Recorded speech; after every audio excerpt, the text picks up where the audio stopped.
가인은 하나님 앞을 떠나 에덴의 동편 놋 땅에 거하게 됩니다. 놋이라고 하는 그 이름은 떠돌아다님을 뜻하는 그런 말이 되겠습니다. 그렇게 하나님 앞을 떠나 에덴 동편에 살아가야 하는 인생들의 보편적인 운명은 불안이 되겠습니다. 불안의 근본적인 이유는 사실 유한함에 대한 자각 때문인 것을 우리는 잘 알고 있습니다. 이 유한함에 대한 자각은 자꾸만 우리를 위험과 이 두려움에 대한 기억을 일으켜서 우리에게서 안식을, 평안을 빼앗아가 버리게 됩니다. 그렇게 두려움에 대한 이 기억이 몸과 정신을 계속해서 공격하고 신호를 보내게 되면 우리는 영혼의 안식을 누릴 수가 없게 되는 것이죠. 그래서 사람들은 이 불안을 잠재울 무엇인가를 찾게 됩니다. 하나님을 떠난 인생은 그렇게 불안감, 안식 없음, 구강 상실이라고 하는 그런 고통 속에 그러한 존재적 불안의 운명을 살아가게 되는 것입니다. 지금 우리는 인류 역사 속에서 불확실성이 최고조로 오른 그때를 살아가고 있다고 합니다. 한 치 앞도 내다볼 수 없는 변화가 우리에게 급격하게 지금 다가오고 있다는 것이죠. 그래서 많이들이 두려움과 불안을 경험하고 있다고 합니다. 그리고 한 가지 더 덧붙여서는 우리의 불안의 이유 가운데 하나는 바로 탈종교화 현상 때문이다라고 말씀드릴 수가 있겠습니다. 합리성과 과학, 이성, 논리가 지배하는 세상에서 종교성이라고 하는 것은 점점 낮아질 수밖에 없는 것이죠. 그러니까 종교의 영역 비중이 우리 삶의 모든 분야에서 점점 급격하게 줄어들고 있다는 것입니다. 그래서 지금 무종교 현상은 전 지구촌의 현상이 되고 있습니다. 전통적으로 믿음이 견고하다고 여겨졌던 저 북유럽조차도 무종교화 현상이 급속도로 확산되고 있다고 합니다. 2021년, 2022년 사이에 우리나라의 통계를 보니까 무종교화 현상이 65%까지 올라갔다는 보고를 보고 있습니다. 사람들이 왜 신을 믿을까요? 왜 신앙, 믿음을 가지는 것입니까? 그것은 두려움 때문입니다. 두려움을 극복하고 위로받기 위함이고 위안받기 위함이고 죽음의 공포에서 벗어나기 위하여 많이들이 신앙이라고 하는 것을, 종교라고 하는 것을 가지는 것입니다. 우리가 교회에 다니는 네 가지 이유도 분명합니다. 우리는 위로받고 싶고, 그리고 보호받고 싶고, 또 인생의 답을 얻고 싶고, 또 희망 없는 나에게 희망을 줄 것 같아서 우리는 교회를 다니는 것입니다. 그렇게 인류 역사 속에서 종교라고 하는 것은 사회가 유지되게 하고 또 공동체성을 형성하게 하고 그리고 그들을 하나로 묶는 역할을 또 위로하는 역할을 종교가 해왔습니다. 그런데 이제 시대가 바뀌어서 집단이 아니라 개인이 삶의 주체가 되는 시대로 바뀌어져 버렸고 그리고 방대한 지식과 놀라운 과학기술의 발전은 종교의 영역을 대신하고 있는 그런 상황을 우리가 맞이하고 있는 것입니다. 기존의 종교가 가지고 있던 절대적 가치, 그 진리가 이제는 도전을 받고 있는 그런 때를 우리가 살아가고 있는 것입니다.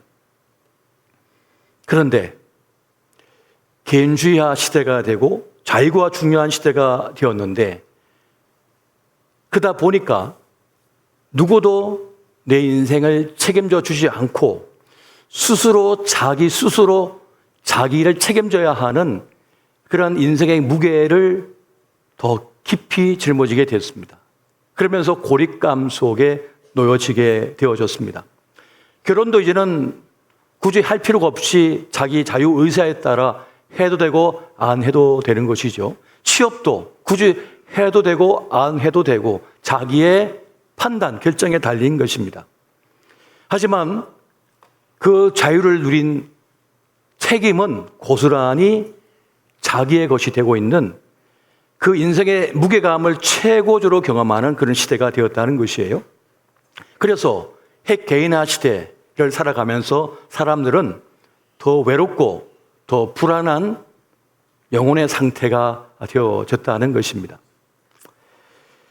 개인이 져야 할 책임감, 생존을 위한 싸움 때문에 우리는 지금 피로사회를 경험하고 있고 더 불안하고 두려움 형편 속에 빠져들었다는 거예요. 그래서 더 위로받고 싶고 더 인정받고 싶고 더 사랑받고 싶은 그런 욕구가 더 강한 그런 시대를 살아가고 있는 것입니다. 그래서 앞으로의 교회는 어떻게 해야 되느냐? 앞으로의 교회는 취약해진 그 사람들의 마음을 어루만져주고 그리고 우리는 하나다. 당신 곁에는 우리가 있다라고 하는 공동체성을 줄 수 있어야 한다는 거죠. 그리고 그들을 위로하고 격려하고 다시 회복시키는 사랑해주는 그런 사역으로 더 깊이 들어가야 한다는 것입니다. 무슨 말입니까?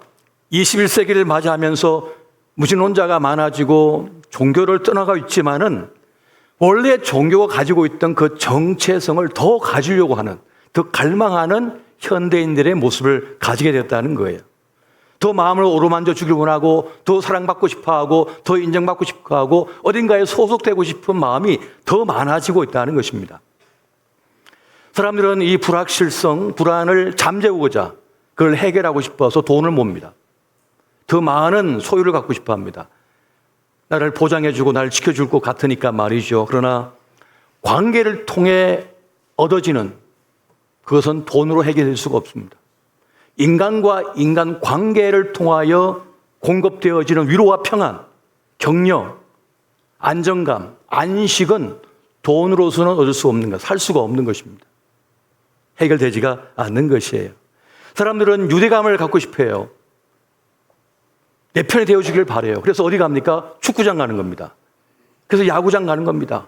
티셔츠를 갖다가 맞춰 입고 거기에 들어가면 한 편이 되는 거예요. 그래서 몇 시간 동안 소리 지르고 피켓 들고 때로는 야유도 같이 하고 때로는 화도 같이 내고 같이 웃으면서 행복해하면서 우리는 하나구나 하는 걸 잠시 동안은 경험하는 겁니다. 그거를 경험하고 싶어가지고 그렇게 경기장을 찾아가는 거예요.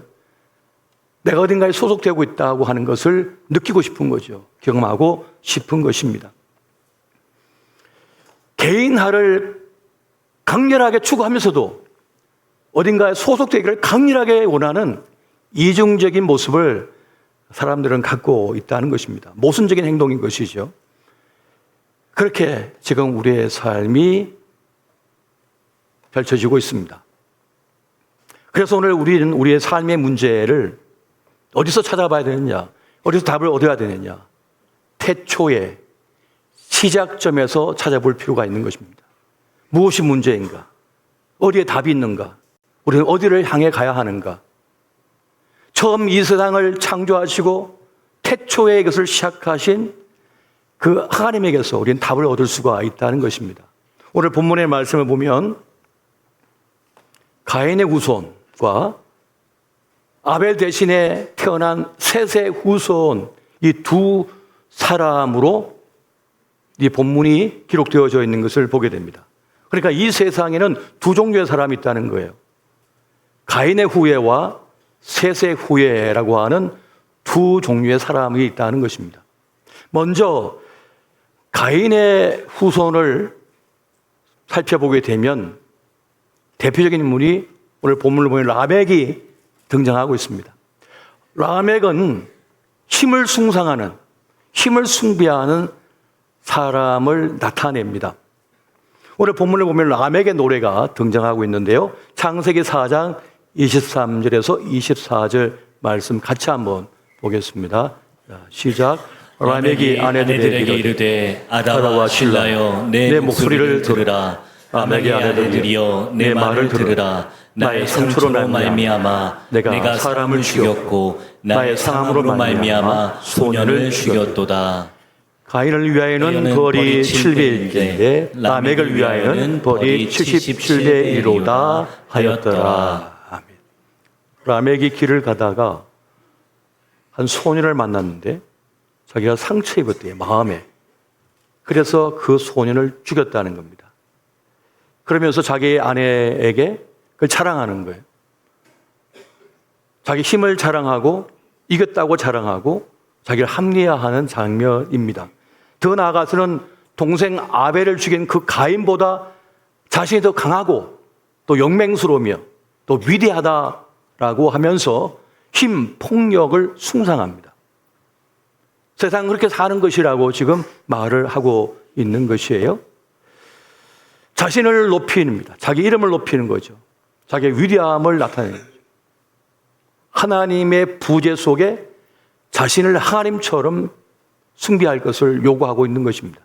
요즘 우리 주변에 보면 주라고 하는 이름, 하나님이라고 하는 이름을 사람에게 붙이는 경우를 보통 봅니다. 뭐 윤호님이라든가 뭐 가숙이라든가 어떤 분야에서 조금 인기가 있거나 좀 성공했거나 하는 사람이 있으면 가시라고 붙여요. 하나님이라고 붙이고 주라고 붙이는 그런 장면들을 우리가 종종 보고 있습니다. 이것이 바로 라멕의 노래이고 칼의 노래입니다. 힘이 있으면 그 힘을 통하여서 누군가를 이겨먹고 짓밟고 빼앗고 그리고 승리하는 것, 이것을 가장 높은 가치로 보는 것이죠. 이 가인에서 라멕으로 이어지는 이 폭력의 흐름이 지금도 계속되고 있는 것을 봅니다. 힘이 주는 매력은 대단하죠.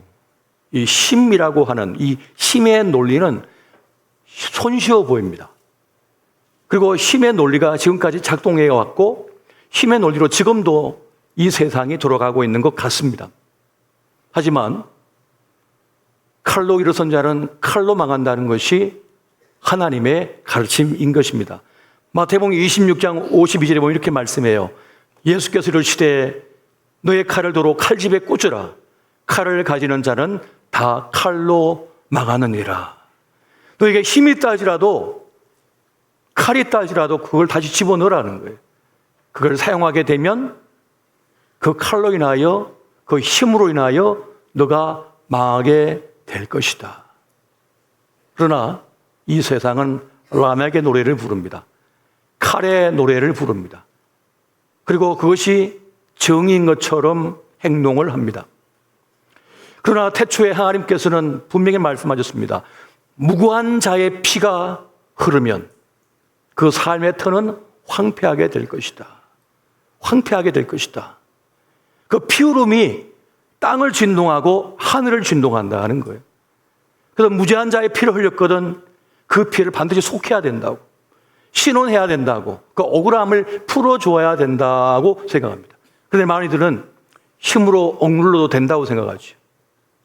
지금 내 몸에 화살이 박혔는데 이걸 뽑아냈어요. 그리고 그냥 밴드로 붙여요. 힘으로 꽉 눌러요. 괜찮다고. 괜찮아. 난 힘이 있어. 난 건강해.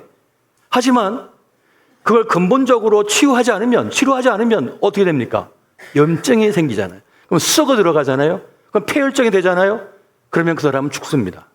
그 인생은 그냥 황폐해지는 거예요. 끝나는 거예요. 이것이 하나님께서 태초에 우리에게 주신 매우 중요한 가르침이었습니다. 그런데 라멕의 노래, 칼의 노래는 뭡니까? 이게 정의다. 힘이 있으니까 괜찮다는 거예요. 아무렇지도 않다는 거죠. 그러나 그 결말은 아니라 그것을 인하여 망하게 될 것이라고 하는 것이 우리 주님의 가르침이라고 하는 사실인 것입니다. 여러분 믿으십니까? 네. 누군가에게 상처 줬으면 미안하다고 말씀하십시오. 남편 괴롭혔어요 어젯밤에? 그러면 여보 미안해라고 용서를 구하십시오. 아내에게 함부로 말했다가 마음에 상처 줬다면 여보 미안해라고 사과하셔야 됩니다. 그거 자존심 싸움 할 필요가 없어요. 그럼 아내가 묻잖아요. 뭐 잘못했는데? 그러면 생각이 안 나잖아요. 그러면 뭐라고 답해야 돼요? 아무튼 간에 이런 분위기를 만든 것 자체가 미안하다고 그냥 사과를 하고 끝내야 되는 것입니다. 제가 그렇게 합니다. 12시 되기 전에 제가 저희 장모님과 약속한 게 있어요. 어머니, 제가 결혼하면은 어떤 일이 발생해도 제가 그 문제에 대하여 하루를 넘기지 않고 그날 해결하겠습니다라고 약속했어요. 이 장모님하고. 그래서 어떤 일이 생겨서 뭐 누가 잘했는지 못했는지 모르겠지만은 그래서 서로 감정이 상하면 제가 11시 59분 59초가 될 때 미안해 잘못했어라고 진짜 사과를 해요, 제가. 그래서 그날로 그걸 끝내고 그 다음 날로 넘어갑니다. 주님께서는 힘으로 되지 않는다고 하는 것을 이미 우리에게 말씀해 주고 있는 거예요. 자, 오늘 또 본문에 보니까 이 가인의 후예가 아니라 아벨 대신 탄생한 바로 셋의 후예, 후손에 대하여 또한 우리에게 말씀해 주고 있습니다. 성경을 보면 하나님께서는 아벨 대신에 다른 씨를 주셨다라고 말씀합니다. 바로 셋이라고 하는 거죠. 그리고 그 셋을 통해서 에노스를 낳았고 그때로부터 사람들이 여호와 이름을 불렀더라라고 말씀합니다. 여호와 이름을 불렀다는 말은 무슨 말인가 하면 예배를 드렸다. 단을 쌓아 예배를 드렸다는 그런 뜻이 되겠습니다. 사단의 이 뱀의 유혹 속에서 죄를 범하여 원죄를 가졌고 사망을 가진 존재가 되었는데 여자의 후손을 통하여 그 뱀의 머리를 부수고 구원을 이루실 것이라고 하는 하나님의 구원 계획이 선포되어졌어요. 그런데 곧바로 가인이 아벨을 죽여버리죠. 그 자신은 하나님을 던져버리고 하나님의 구원 계획이 끝난 것 같습니다. 그런데 하나님께서는 다른 씨, 아벨 대신에 거룩한 씨, 셋을 탄생시키십니다. 그렇게 하나님께서는 이 셋의 후손을 통하여 구원의 일을 이루어가는 것을 보게 됩니다. 그리고 그 셋의 계보 안에 누가 나옵니까? 예수 그리스도가 나오십니다. 그러니까 구원 계획이 이루어지고 있는 것을 보게 되는 거죠. 하나님의 구원의 보폭은 보이지 않는 것처럼 그렇게 나아갑니다만 그 구원의 일은 반드시 성취된다고 하는 사실을 여기서 우리가 보게 되는 것입니다. 악은 번성하고 세상은 악할 뿐인 것 같지만은 한치의 오차도 없이 하나님께서는 하나님의 구원의 일을 이루어 가신다고 하는 사실을 이 태초의 기록을 통하여 우리가 보게 되는 것입니다. 모두가 떠나가고 모두가 배신하고 세상을 선택한 것 같지만 그럼에도 불구하고 거룩한 씨가 있어, 구루토기가 있어. 그가 하나님의 구원의 역사를 이룬다는 사실을 지금 말씀해 주고 있는 것입니다. 그래서 셋의 이름의 뜻이 뭐냐면 택함을 받은 자란 뜻입니다. 그렇게 택함을 받은 자, 거룩한 씨가 있다는 것을 말씀하는 거예요. 그래서 하나님께서는 하나님의 뜻하신 그 일을 하나님께서 뜻하신 그 사람들을 통하여 이루어가게 된다는 것입니다. 이사야 6장 13절 말씀 같이 한번 보겠습니다.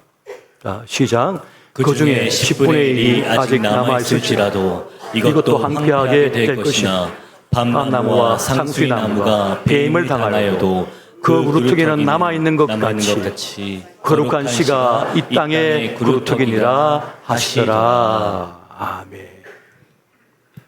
다 잘려나간 것 같고 끝난 것 같은데 구루터기가 남아서 하나님의 위대한 일을 이루어갈 거라는 말씀하고 있습니다. 우리 시대에 하나님의 거룩한 씨가 우리임을 믿으시기 바랍니다. 네. 여러분 한 분 한 분 한 분이 뭡니까? 하나님의 거룩한 씨예요.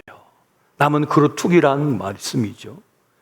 이 세상이 다 악하고 다 세상을 선택할 것 같지만 그 중에 하나님을 선택한 사람, 하나님을 따르는 사람들이 있다는 겁니다. 하나님의 이름을 부르고 예배하는 사람들이 있다는 겁니다. 그들을 통하여 하나님의 구원의 일들을 이루어 가시더라. 그 한 사람이 여러분 되시기를 예수 이름으로 축원드립니다. 네. 하나님의 역사는 그렇게 그 사람들을 통하여 이루어지고 있는 것입니다. 아담이 셋을 낳을 때 그런 말을 합니다. 나의 모양, 나의 형상을 따라 아들을 낳았다라고 말을 해요. 창세기 5장 3절을 보면 아담은 130세에 자기의 모양, 곧 자기 형상과 같은 아들을 낳아 이름을 셋이라 하였고 라고 말씀합니다. 자, 여기에 나오는 자기의 모양, 자기의 형상이라고 말을 합니다. 하나님의 모양, 하나님의 형상이라 말하지 않습니다. 하나님의 온전한 형상과 모양을 따라 지원받은 것은 아담과 하와예요. 그런데 그 후에 원죄를 짓고 나서 태어난 이들은 그 하나님의 거룩한 형상과 모양이 온전히 받지 못했어요. 원죄 때문에 훼손되어 버리고 말았던 것입니다. 죄로 오염된 모습으로 원죄를 가지고 태어나게 된 것이죠. 그래서 셋은 아들 에노스를 낳았는데 그 이름이 에노스입니다. 에노스란 뜻이 뭐냐면 연약한 자, 약한 자, 죽음을 가진 자라는 뜻입니다. 참으로 안타까운 이름이 아닐 수가 없습니다. 그런데 에노스를 낳자, 그 연약한 아들을 낳자 그때로부터 여호와 이름을 불렀다고 성경은 기록합니다. 예배하는 자가 되었다고 말씀합니다. 무슨 말입니까? 그 연약함 때문에 그 한계를 깨닫는 그 사람들이 하나님을 예배하게 되었다는 것입니다. 가인은 내 힘, 내 능력, 내 폭력으로서 구원을 이루고자 하지만은 셋으로 이어지는 에노스로 이어지는 이 후계자들은 어떻습니까? 하나님 믿는 믿음으로서 하나님과 동행하는 삶을 살아가게 되었다는 것을 말씀하는 거예요. 그러니까 라멕은 라멕의 노래를 부릅니다. 칼의 노래를 부릅니다. 하지만은 셋의 후에는 뭡니까? 구원의 노래, 여호와 이름의 노래를 부르면서 구원을 이루며 살아갔다는 것입니다. 그러니까 두 종류의 사람이 있다는 것이에요. 칼의 노래를 부르는 사람들과 구원의 노래, 하나님의 이름을 노래하며 사는 사람도 있다는 것입니다. 그렇다면 여러분은 무슨 노래를 부르고 계십니까? 어떤 노래를 부르며 살아가는 사람들이십니까? 여러분, 성경 곳곳에서는 여호와 이름을 부르는 자, 주의 이름을 부르는 자가 하나님의 구원을 얻을 것이다 라는 말씀을 지속적으로 반복적으로 곳곳에서 하고 있는 것을 보게 됩니다. 여러분, 요엘 2장 31절에서 32절 말씀을 같이 한번 보겠습니다. 같이 봅니다. 시작. 여호와의 크고 두려운 날이 이르기 전에 해가 어두워지고 달이 핏빛같이 드나느니와 누구든지 여호와의 이름을 부르는 자는 구원을 얻으리니 이른 나 여호와의 말대로 시온산과 예루살렘에서 피할 자가 있을 것이며 남은 자 중에 나 여호와의 부름을 받을 자가 있을 것임이니라. 아멘. 여호와 이름을 부르는 자는 구원을 얻을 것이라고 하는 말씀을 분명하게 우리에게 주고 있습니다. 세상 사람들은 자기 이름을 노래하죠. 자기 이름을 부르면 자기 능력으로 구원 얻고자 합니다. 근데 그 구원은 피를 흘려요. 누군가를 짓밟아서 착취해요. 짓밟아서 이겨먹어요. 그래서 구원을 얻습니다. 그런데 그것은 멸망해.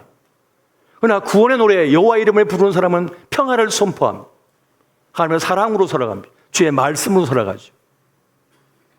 그리고 그들이 주의 이름을 부를 때, 여호와 이름을 부를 때 하나님의 구원이 임한다고 말씀하고 있는 것입니다. 여러분, 다윗은 누구보다 고난과 역경 속에 살았지만은 하나님의 사람으로 살아낸 사람이었습니다. 그런 수많은 전쟁을 치르며 사는 사람이에요. 그가 이런 고백을 합니다. 여러분, 시편 20편 7절에서 8절 말씀 보겠습니다. 봅니다. 시작. 어떤 사람은 병거, 어떤 사람은 말을 의지하나 우리는 여호와 우리 하나님의 이름을 자랑하리로다. 그들은 비틀거리며 엎드러지고 우리는 일어나 바로 서도다. 아멘. 시편 20편은 전쟁을 위한 출정식을 할 때 부른 노래, 그 기도였어요. 저도 공군 군목 시절에 이제 훈련을 하게 되면 이제 전투기 조종사들이 비상벨이 울리면 전투기에 탑승을 합니다. 바로 출격하기 전에 제가 올라가서 머리에 손을 얹고 짧게 기도를 해요. 여호와의 이름이 그와 함께하고 적의 총탄에서 피하게 해주시고 승리를 거두고 돌아오게 해달라는 기도를, 축복 기도를 하고 출격을 합니다. 마지막 순간이잖아요. 살아 돌아오지 못할 수 있어요.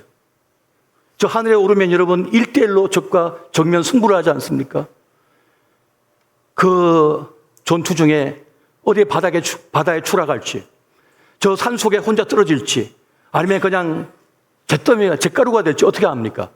그 마지막 순간에 하나님의 축복을 받고 출격하는 거예요. 날아오르는 거예요. 하늘을 향해서. 이 시편 20편에서 다윗이 고백하는 바가 무엇인가 하면 세상의 사람들은 자기의 병거와 말을 의지한다는 거예요. 그러나 나는 여호와 하나님의 이름을 자랑하고 나아간다라고 하는 그 고백을 하고 있는 것입니다. 여러분, 이성과 합리로, 논리로 살아가는 사람들이 있습니다.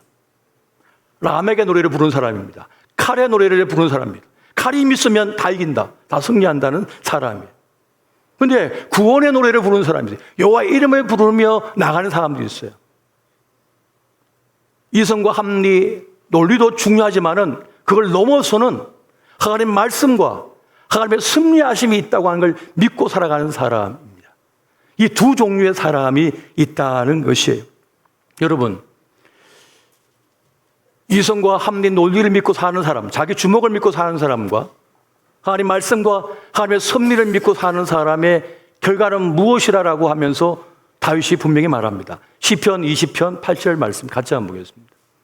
시작. 그들은 비틀거리며 엎드러지고 우리는 일어나 바로 서도다. 아멘. 여러분, 이성과 합리, 논리로 사는 사람은 이성과 합리, 논리가 너 끝나서 그러면 끝납니다. 끝납니다. 너 10점 맞아서 끝. 너 50점 맞아서 끝. 불합격 끝. 80점 맞아서 불합격 끝. 100점 맞아야지. 이성, 논리, 합리로 결론이 나면 끝이에요, 사람. 버림당해요. 일어설 수가 없습니다. 그런데 하나님의 말씀과 하나님의 섭리하심, 여호와의 이름을 노래하며 사는 사람은요, 내 주먹이 다 부서지고 내 능력이 다 고갈되고 포로로 끌려가도 그 바벨론 강가에서 구원의 노래를 부릅니다. 포로로 끌려갔어요. 10년, 20년, 30년, 40년 그 가운데 아들, 딸이 태어나고 또 손주가 태어났어요. 이름이 이스라엘 이름이 아니에요.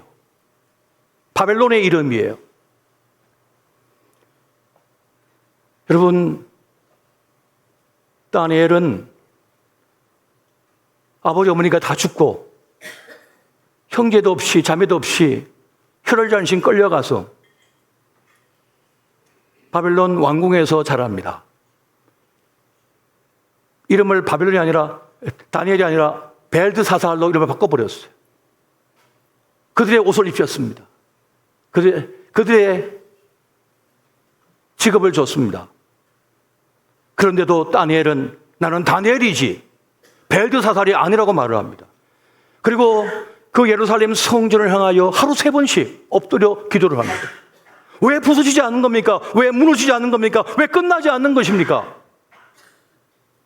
구원의 노래를 부르는 사람이기 때문에, 여호와 이름을 부르는 사람이기 때문에. 오늘 이 세상의 모든 사람들이 라멕의 노래, 칼의 노래를 부릅니다. 칼의 노래를 부릅니다. 돈의 노래를 부릅니다. 그것에 모든 걸 걸고 삽니다.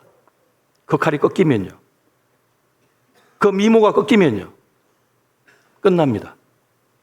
그런데 여호와 이름을 부르는 사람, 구원의 노래를 부르는 사람은 던져놔도, 짓밟혀도, 버림당해도, 배신당해도 안 부서지는 거예요. 살아있는 거예요. 그 이유가 무엇입니까? 여호와의 이름을 부르는 사람이기 때문에, 구원의 노래를 부르는 사람이기 때문에 그러한 것입니다. 여러분, 고린도 후서 4장 7절 8절 말씀 같이 한번 보겠습니다. 같이 봅니다. 시작. 우리가 이 보배를 질그릇에 가졌으니 이런 심히 큰 능력은 하나님께 있고 우리에게 있지 아니함을 알게 하려 함이라. 우리가 사방으로 우겨쌈을 당하여도 쌓이지 아니하며 답답한 일을 당하여도 낙심하지 아니하며. 아멘. 아멘이십니까? 분명히 우겨쌈을 당했는데 안 쌓인대. 거꾸로 팀을 당했는데 거꾸로 팀을 당해도 그냥 벌떡 일어나 버리는데, 그 영혼이 부서지지가 않는 것입니다. 무너지지가 않는 것입니다. 그 이유가 뭡니까? 내 질그릇 속에 보배 되신 주님을 모시고 있기 때문에, 주님이 그 안에 있기 때문에 끄떡이 없는 거예요. 손상을 입지 않는 거예요. 다시 일어서게 되는 것입니다. 여러분, 사도행전 2장 21절 말씀 같이 한번 보겠습니다. 시작. 누구든지 주의 이름을 부르는 자는 구원을 받으리라 하였느니라. 아멘. 믿으십니까?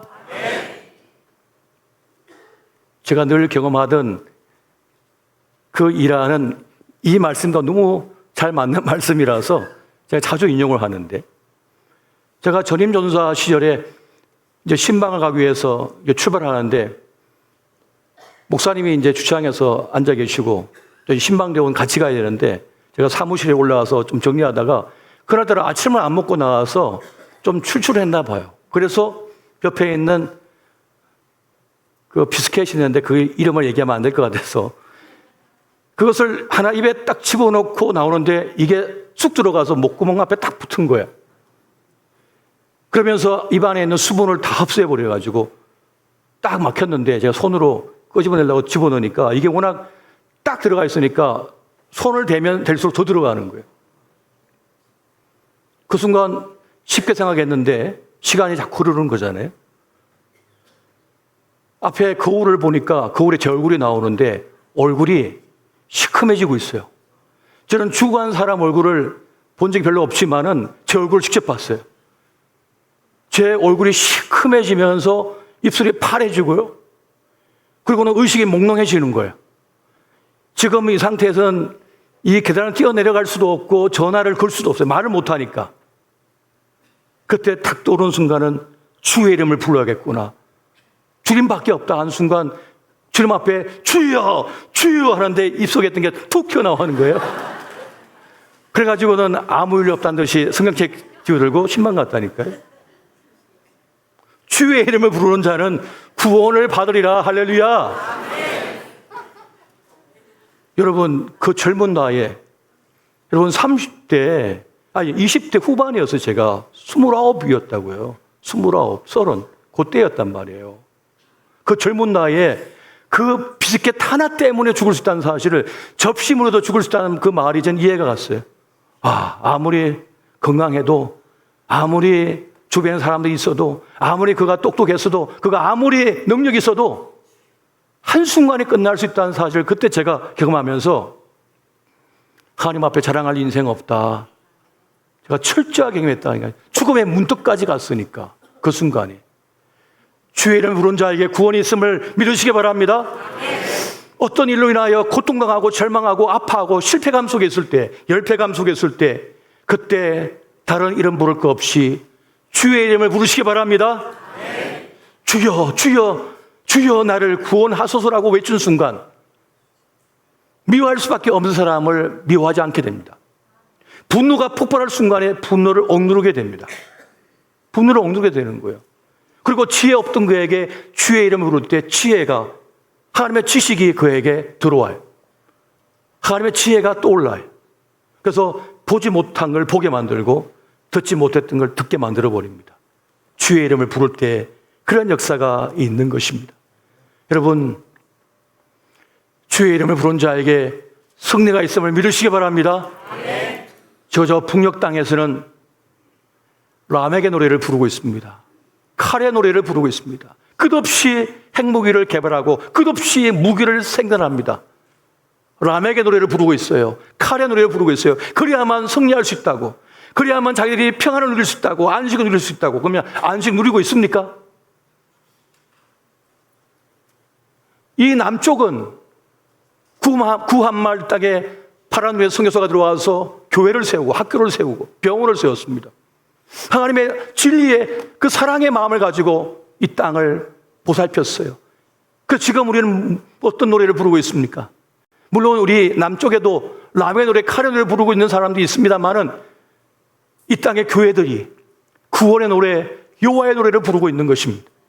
그래서 지금 이 땅이 이렇게 든든하며 부강한 나라가 된 거 아닙니까? 저는 머지않아 한라에서 백두까지 예수의 계절이 도래할 줄 믿습니다. 예수의 노래가 울려 퍼질 것입니다. 왜냐하면 주의 이름을 부른 자에게 구원을 주실 것이기 때문에 그러한 것입니다. 여러분, 어떠한 형태의 상황 속에 있더라도 여호와의 이름을 부르시기 바랍니다. 구원의 노래를 부르시기 바랍니다. 이 은혜가 함께 하시기를 예수 이름으로 축원드립니다.